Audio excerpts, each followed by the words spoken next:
Hello everyone, welcome to my channel. My name is Dr. Bhasha Mukherjee. I'm an NHS junior doctor, former Miss England, and if you're new to this channel, we talk about lots of different things. Now recently I've been talking a lot about my hair issues, ways I've been trying to mitigate this. Well, I thought let's change things up and bring things back to the topic of medicine.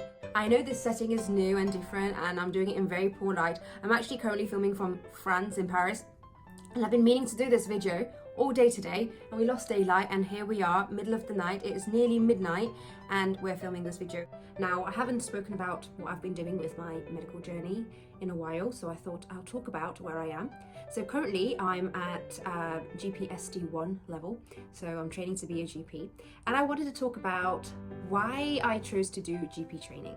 Now, this is something I get asked a lot because I think there's a misconception that GPs are not real doctors. I mean, I can't think of anything further from the truth. Also, people also give that sort of vibe to me that, oh, why don't you want to do cardiology or surgery or neurology or something like that? And I think the public perceive that those sort of specialties are better, and in some way they're more they're supposed to be the type of things that you want to do. If you want to be a doctor, you get an opportunity to, you go down those lines because apparently they give you a better reputation, better payment. Now, first of all, I just want to say that those roles, whether you're a cardiologist, a neurosurgeon, a neurologist, any of those roles, they're super specialist roles, and we are ever grateful for people that go into those roles because they are people like ourselves, GP trainees and GPs, we refer to them for specialist advice, and absolutely there is a group of people in our population who will absolutely need the specialist guidance and specialist advice from these particular specialties. But for one thing, I want to say that I didn't become a doctor for the clout or the reputation. It's nice to be able to have that doctor tag, I won't lie, and it does give me that feeling of pride that by just having that name, doctor, in front of my name, I tell a story about myself for the person in front of me, and they know how much education I've gone through, what my job entails, what personality traits I might have. So I'm not going to sit here and say that it's not something to be proud of, but for me, I went into medicine to essentially help people, and the vast majority of medics are in this role for that reason. And whether they go into a specialty, that is their choice based upon whether they like that specialty. And I think people misunderstand the role of a GP, probably because we're so accessible. And I think this is why we're maybe underappreciated, because for most people, their only contact in their whole life might just be a GP, up until maybe they incur something very specialist, and or maybe later in their life. Okay, for majority of someone's life, you come in contact with your GP, and that's probably why people think of GPs as run of the mill. Oh, you just want to be a doctor.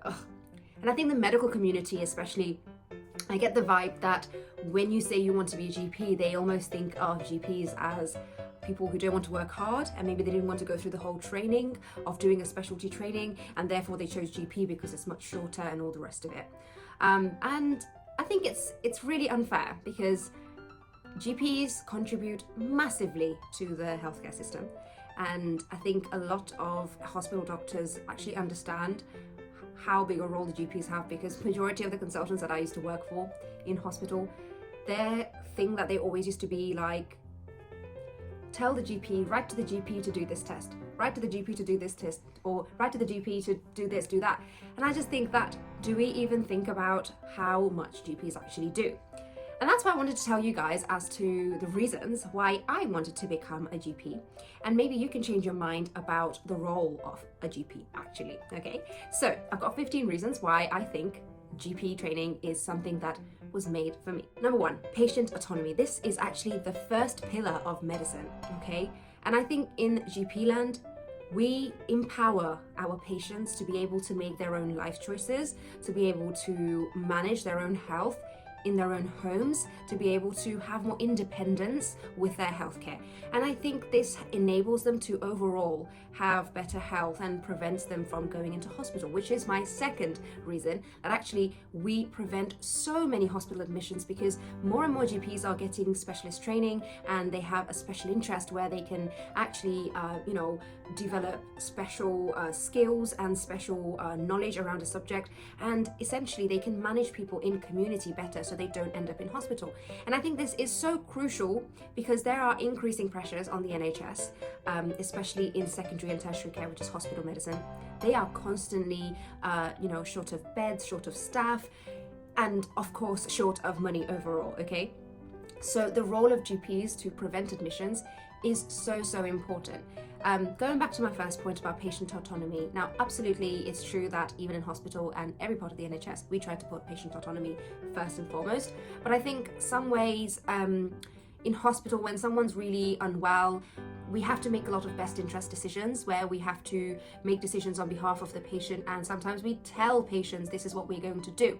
Whereas in GP, we discuss with patients, we have the time and ability to actually take patients through their life decisions. We discuss with them different options of how we want to manage a condition or something. So I think the weight of patient autonomy is heavier in GP. Number 3 is continuity of care. So continuity of care for me was very important because when I was working in hospital, if I was working in a ward, it was helpful because I would see my patients from the point of admission maybe up until possibly they were discharged. So for a week or two, I would look after them, and in that way I had the continuity of care. But I would never find out how they fared after they left hospital. If they had a massive heart attack or a stroke, I would never find out how they were coping, because a person's life is not just the 1 week that they spend in hospital. And I always got the feeling that in hospital we feel like we've fixed someone and just sent them home, where actually that might be a life-changing event for them, and their whole life might change from that point, in terms of they might go home after a stroke, not being able to walk, not being able to go to work. And this is where the GP's role is to essentially support them with their new life. And we see patients from their birth all the way to their death almost, Lots of GPs sign birth certificates all the way till essentially death certificates. I mean, that's quite a long time, but you get the picture. So continuity of care for me was really important, being able to see how a patient would cope with the different things that were happening in their life. And I think, as a GP, you get the fortune of being able to see their whole history. You might have the same patient year on year on year, and you can really get to know that person. You can really get to know their social circumstances. Maybe you'll also be treating their family members, and you might know where they live, so their social circumstances, and you get a full picture of that patient, which makes it so much easier to be able to treat them and target their treatment to them and tailor it to them, and also appreciate and respect their patient autonomy. Number 4 is I am a generalist. A lot of people say jack of all trades is master of none, but a lot of people don't know that it's actually a shortened version of the long form, which goes jack of all trade is master of none, but still much better than master of one. And I think this is something that people forget, that a lot of our specialisms, they are so adapted and so myopic in a way of just that particular specialty, and this is no disrespect to any specialty in particular, that they make excellent consultants for that particular condition and only that particular condition.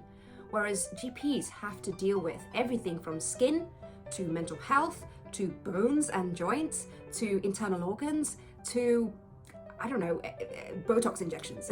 I mean, not every GP does that, but it's so varied. And I think that's what makes our role so exciting and also challenging, because it means that not only do you get to maintain your knowledge of all the specialties and all the little things that you learned at medical school, you also get to develop it over time and also learn about the new things that are coming up, which means that I'm someone who feels FOMO quite a lot, and I would always feel if I went into ophthalmology, I would really start missing things about mental health, and I would think, I wish I could learn more about this particular mental health medication or something like that.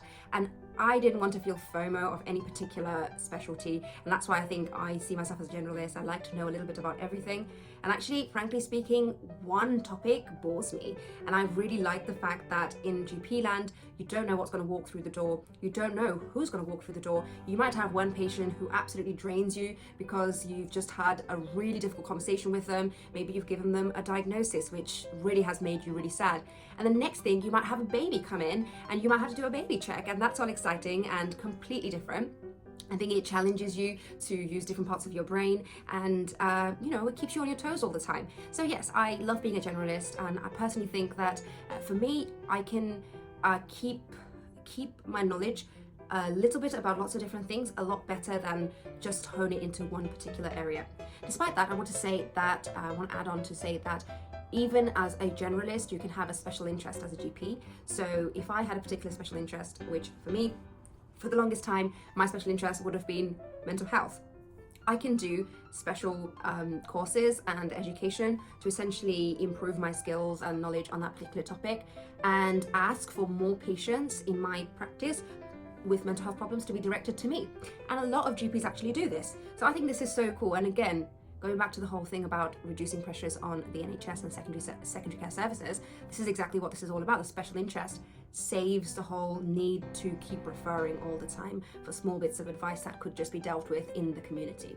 Number 5, now being a generalist is something that for me was going to be very, very needful for what I wanted to do with my career journey, which is media medicine. I've always been very keen to do media medicine, and GP is something that allows for me to have that flexibility. For example, I often get invited to do talks, create content online about certain medical topics, and because of being, mentally inclined like a GP, like a generalist, I find that I'm not feeling like I'm stepping on something or on a topic that's not mine. I'm not feeling like, oh, I don't really want to talk about eye health because what do I know about eyes, because I'm a specialist in, I don't know, toes, because it's important for me as a GP to have my knowledge a little bit in all topics of the body, in all parts of the body. So in that way, I feel like it's definitely kept things flexible for me in the media sphere and being able to talk about all these topics. And the most important thing that I promote personally in my journey is health education for public. And of course, we can't assume that the public are medically trained, so we need to try to make it easy for the public to understand. So there's no point having specialist information and specialist knowledge. Most people just need the very basics. So I think in that way, with having the interest in media medicine, having a target audience of the general public, being a generalist and not being tied to one particular body part, I find it much easier to pitch to the audience, and that makes me I suppose a better media doctor, so to speak. Number 6, lifestyle and health promotion. This is probably the one that's closest to my heart as to why I wanted to do GP. Whilst I was working as a doctor in hospitals, I noticed that we were nothing more than what felt like a conveyor belt. People came, people were unwell, we tried our best to look after them, and then we had to send them home and empty our beds as quickly as possible. We tried to get them OT, physio, etc. And as soon as they were sub-ready, they were gone. Unfortunately, because of the pressures on doctors and on nurses and generally on the NHS, I noticed that we barely could spend enough time with each patient to get to know them, to get to know what led them to be in hospital in terms of their grand scheme of things. A lot of these patients, because I worked in respiratory, they were heavy smokers. Some of them were continuing to smoke, and all we would do really was maybe we'd offer them some non-smoking advice, maybe some non-smoking replacement for nicotine. Maybe we'd give them a leaflet and just bid them adieu, and that was it. So many patients had chronic illnesses that were a result of lifestyle choices that, for example, obesity, diabetes, all the rest of it. And we just kept seeing some of these patients return to hospital.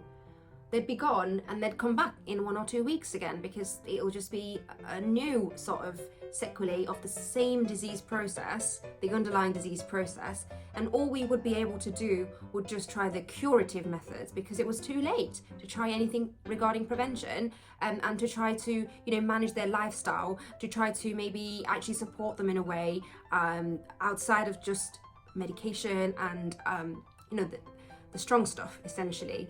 And I was always very passionate about the idea of prevention from that point, because I just thought, well, if we could just empower these people with the knowledge. There are so many people who have since quit smoking, or we don't get as many smokers now that you did maybe 30, 40 years ago.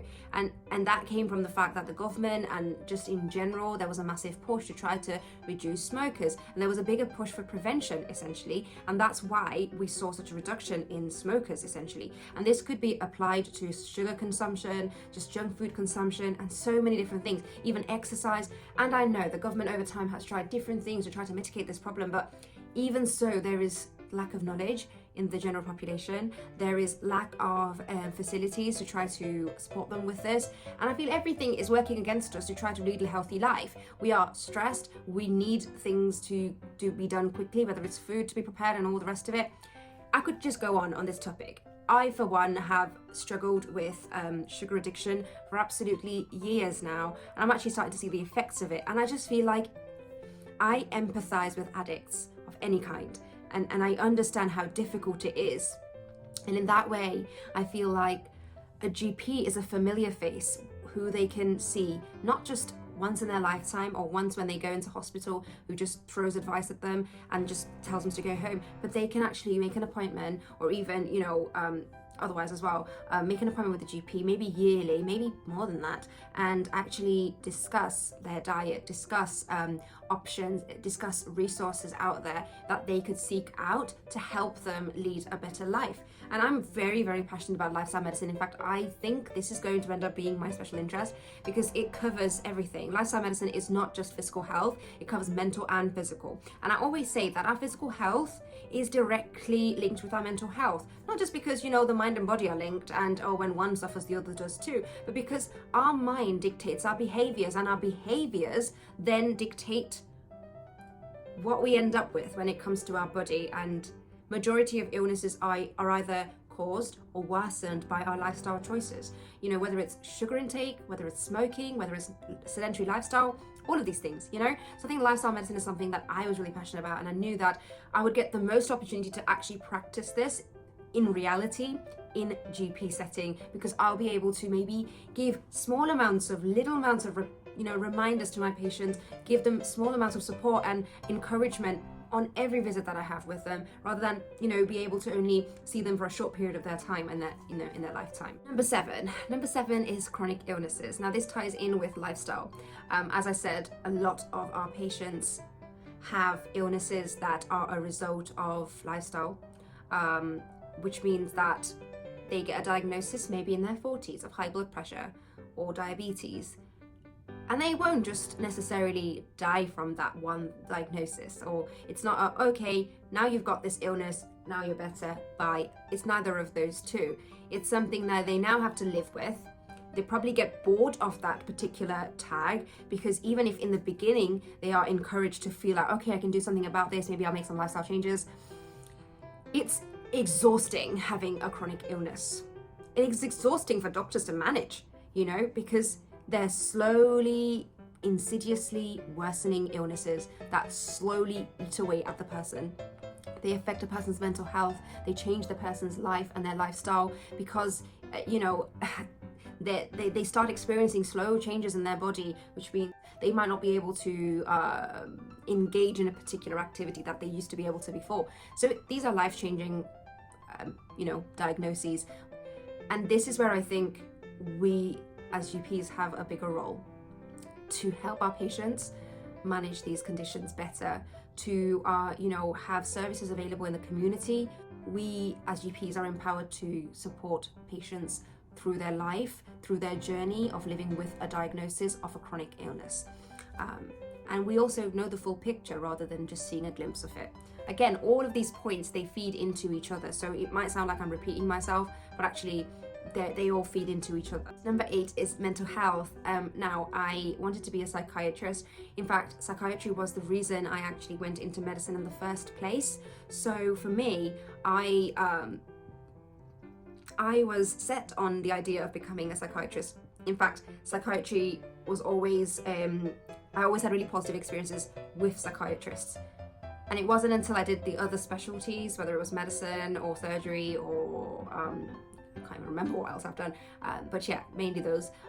It wasn't until I did those other specialties that I realized that I wanted more in my day than just psychiatry. So we have this model in psychiatry called the biopsychosocial model, where we try to look at the patient's biological things. So for example, treat with medications, treat their psychology and, you know, with talking therapies and things like that, and treat the social circumstances. And I realized that personally, psychiatry was too specialist for me, and, you know, the emphasis seemed to always be mainly on the bio rather than the psychosocial. I mean, we also have psychosocial, but the emphasis was more on bio. And why not? Because these patients, they had gone through having seen their GPs possibly sometimes, maybe they'd gone through the crisis team, maybe they'd gone through even their community teams, and they've ended up with a specialist service like a psychiatry service. Now here, they've probably, the previous services have probably already addressed some of these psychosocial elements, and that's why they need to now have the specialist guidance of a specialist psychiatrist. And specialist psychiatrists, they are able to prescribe medications which are a lot more heavy duty, so to speak, than the ones that GPs would be allowed to or would feel comfortable to. So on that note, I can understand why psychiatry needs to be bio heavy, because essentially they are specialist and super knowledgeable about that particular area, and that's what you're seeking out. When you are going to a hospital, a psychiatric hospital, the main service that you are seeking out is in fact what the psychiatrist, the doctor, is going to give you, whereas some of the other elements, the social side and the psychology side, can be available in community. So I realized that that wasn't for me, and actually I encountered a lot of mental health in GP, and I had this experience whilst working in GP as well, and to me it felt like actually every physical health patient is a mental health patient. There's a mental health element of every physical health problem that person comes in with. Even if they're coming in for a sick note, there is a mental health element to it. Some of our patients look at us, the GP, as almost equivalent of a parental figure. And I don't mean this in a patronizing way. I mean this as sometimes they're tired of being an adult, they're looking after everybody else in their family, they're doing all these things, they've got so many social stressors, whether it be finances, job, etc, etc, etc. And sometimes they go to their doctor, and the doctor is the only person that they can look at as a source of, I guess, that same feeling that you look for. I always use this example, you know, when a child, they fall over and they cry, and they might run to their parent, and the parent will just probably say, "Oh, it's okay, you'll be all right, that's okay, get well soon." And the child then feels brave enough to go out and play again. And I'm not saying people are children or our patients are children. I'm just saying that for a lot of people, we play that role of essentially someone to tell them that it's going to be okay. So yeah, I feel like in that way, mental health is way more prevalent in the general population than we think and we know. And also, I feel like a lot of the patients that I encountered in GP, they were at a point maybe where the small interventions, the small little "it'll be okay, I'm here for yous" worked and helped them get past that obstacle that they were facing in that life in that point. Whereas I think, unfortunately, I didn't think I was quite strong enough potentially to be able to handle the day in, day out of seeing psychiatry patients in psychiatry, a lot of whom have really sad life stories and really sad social circumstances, which is what sort of led them to be with us in the first place. And for me, it sometimes felt like, and psychiatrists will disagree with this, because psychiatrists do get people better and they have lots of really positive stories, but it takes a lot longer. And what the starting point they have is, for a lot of times, it's a lot of work with a lot of these patients to get them better. And I just think that it takes a lot of resilience to be able to do that role. And perhaps my resilience is not so much in that particular area, but equally I've loved my psychiatry jobs and I'm fascinated by that particular subject, and I would continue to try to educate myself and further my knowledge in that. So yeah, I mean, it's definitely going to be a special interest for me. Number 9. Now this is the reason that other specialties probably look at GPs and look down on us, but it shouldn't be, because this is absolutely very important. And I went through therapy to understand the concept of this, and that is work-life balance. Now, a lot of medics went into medicine with a very altruistic view. They wanted to help people. We have this rescuer complex. Whether you agree or admit it or not, we have a rescuer complex. In a way, I think it also comes from a little bit of a superiority complex also. And I'll be first to admit it that I definitely have it. I was very smart at school in my cohort, and I got used to feeling good about it. And I got used to feeling good about working hard, because I got a lot of reward, like that reward feeling from the the positive feedback from my teachers, etc. Okay, so you get addicted to achieving, and you get addicted to basically running. But then I hit a point in my life where I had what I would define as hypomania. I never actually seek medical help for this because nobody knew, and actually I self-corrected myself, because after the hypomanic episode in my life, which lasted a few months, I crashed right down and I was depressed, and I couldn't ever, in my head I was always a shadow of the person that I was when I was hypomanic, where I was running at full speed, and I was so focused on achieving and so focused on getting things done and not resting and taking pride in that in a way I still see myself as I'm never going to be as good as that person that I was. But that is an illness, and that is pathological. It's not healthy. It's not healthy for anybody. And over time, the reward feeling goes away. And actually you feel inadequate, you constantly feel sad, upset, when you're unable to sustain every part of your life in the way you want to, and nobody can. If they're giving everything in one particular area, they can't possibly have anything left to give to other areas of their life. You feel sad. And I had seen that sadness in many of my colleagues in other specialties. And I noticed that the 2 specialties that I saw this the least in was GPs and psychiatrists. And that's what I wanted to be. I wanted to be happy. I wanted to remain happy, to be able to give back. My therapist told me that in order to give care, you need to actually get that care from a bucket somewhere. And if your bucket is empty, how can you keep giving care? You need to give that care back to yourself in the form of self-care. And that is what work-life balance is, and that's why it's so important. I had a fantastic GP trainer in my last job that I did as a GP, as a SHO, but I was working in a GP setting, and this was in Mansfield. This gentleman, he used to take long breaks. He used to employ, because it's a business essentially, isn't it? So he used to employ locum GPs and be away for several weeks, months, days, whatever, in the year. But when he would be back, his patients would be eagerly waiting for him. He had so much energy, and he was a true businessman and a fantastic doctor. His patients loved him, and his team loved him and looked up to him. And he always had so much vigor and so much energy. I've never seen any doctor happier than this particular doctor. And that gave me that inspiration that I need to be like that. I need to be sensible, because there's no point pretending to be an altruistic, noble person when really you're hating it inside, you're getting burnt out, you don't care anymore, you've lost your empathy. And that's happened to me. And I don't want to go through that again. And that's why I think it's really important to have work-life balance. And in GP, actually, you get a fantastic work-life balance. There's opportunities to work part-time, less than full-time, we call it. You can actually split up your days into, academic days, teaching days. You can split up your hours however you like to, in fact. And if you're a GP partner, you can pretty much do what you like with your rota. You can set your own rota. And I just love that about it, that it gives so much importance. I got my annual leave without question in my GP job when I did that, and I even got my birthday off, which is an extra day off, which felt so important to me. an extra day off. And if somebody asked me if I wanted more money for doctors or if I wanted more time off for doctors, I would happily choose more time off for doctors. I can't tell you how exhausted I am all the time. Number 10, education. As I mentioned before, I am passionate about educating our public and educating patients with, health, knowledge about health. So GP is a unique, setting where we actually get a lot of opportunity to educate our patients.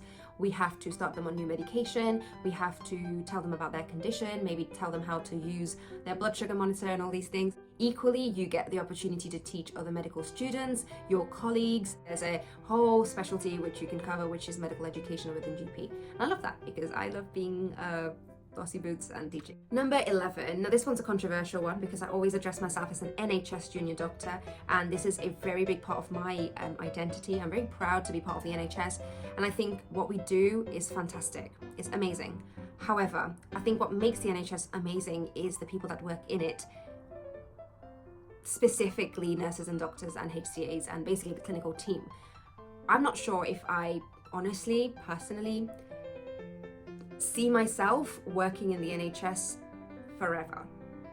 I don't know where or when that shift will be, when I stop working for the NHS, but I have personal reasons, differences with the way it's run, with the politics of it, or the rest of it, which I'm not going to mention.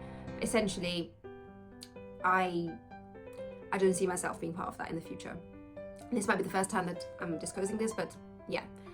Now, GP, I think, is a very lovely mid-route approach before I decide to completely go private, between private and NHS, because GPs are not funded by the NHS, they are funded by CCGs. Don't ask me the details of it because I don't know enough about it, but basically they are funded differently, okay? And they are run by GP partners essentially, with some guidance of course from, the larger healthcare system overall, each other network of GPs, etc., etc., etc. So it's not like, oh, what I say goes necessarily, but you just have more autonomy in the decisions and the decision-making process. And us as clinicians having more autonomy in the decision-making process of how the microcosm works of where we're working is essential. I have seen so many of my consultants be frustrated because they have managers, bed managers, this person, that person, management, the political, blah, blah, blah, blah, blah, all sort of dictating how they run a ward, how they do things, what policies are made. And it can be really, really draining, feeling like you have no control. Now, I'm a control freak, and sometimes I don't mind other people taking control, but I want to be able to enforce change, and I want to be able to have an active voice in that and not have to climb some kind of ladder, a massive long ladder, to be able to, and not it be like a massive Chinese whispers thing where I need to go through about 60 different people to try to enforce one small change. I know that a GP practice or a set of GP practices is a lot smaller than a hospital ever is. I don't mind that. I don't mind there being like a small setup, and at the same time, it sort of help, at the same time, you're able to still make those changes. Number 12 is something that, if you know me, you know exactly why I wanted this. I actually like working by myself, and a lot of people find GP very isolating because they don't work as part of a team so much. But I actually really liked the idea of having my own little office, seeing my own set of patients, and then just going home. I think sometimes I'm not a very good team player. Especially if I constantly have to be around people. I like my own company, and that's why I kind of like the idea of being by myself in an office. Number 13 is good pay. I know we get stick for this, that GPs get paid a lot and it keeps changing all the time, but yes, I think the salary is good, and given the work-life balance, it's worth it. I definitely think it's good pay. I mean, I think a locum GP in the Midlands, I remember 2 years ago, was about £60,000. Which is a qualified GP, but it can go up to 120,000 and basically higher up if you're working private, if you're doing more procedures. It really depends. It really depends how big you make your surgery essentially. And on top of that, what I really like is that you also get an opportunity to actually get bonuses. For example, if you work in a area which is focused on maybe people quite we call it TERS. Essentially, these are areas where there are more socially deprived people, and maybe the retention of doctors is poor in these areas, and for that reason you get a bonus of £20,000, which is great, which is a really great starting amount for starting GP training in these particular areas, and that's what I opted for because I was working in London. I needed that extra money, so yeah, it was great. Number 14 is short. It is only 3 years of training and then you are a qualified GP, and I love that because it doesn't mean that you're stuck in this loop of becoming a consultant, which for some of my colleagues, they have been in that loop of training. They've been a senior doctor but not a consultant for years, and they've not been able to progress, and there's a whole political agenda behind that and lots of different things, but basically 3 years later, I will be a practicing GP. I can open my own practice if I want to. I can work under somebody else. It's great. And finally, number 15, which ties in with the work-life balance. As a female, I think this is very, very important. GP, I think, is the best setting for you to have, leave when you need to. For example, if you become unwell, you have really bad period pains, you just have to go home or something like that. I just found that GP settings, there's a lot more flexibility without it massively impacting your colleagues or massively impacting your patients, because of the fact that the patients and the appointments are booked on the day. You're able to have flexibility in terms of if something happened all of a sudden and you needed to take that day off or half a day off, there is that flexibility for you to be able to do that without it causing a massive problem with your colleagues and all sorts of issues. That was all the reasons. I think there are way more reasons that I can think of, but yeah, those are my main reasons for why I wanted to be a GP. Anyway guys, if you guys like this video, make sure you drop a like, share and a comment, and don't forget to subscribe as well and press the bell icon. See you guys later. Bye.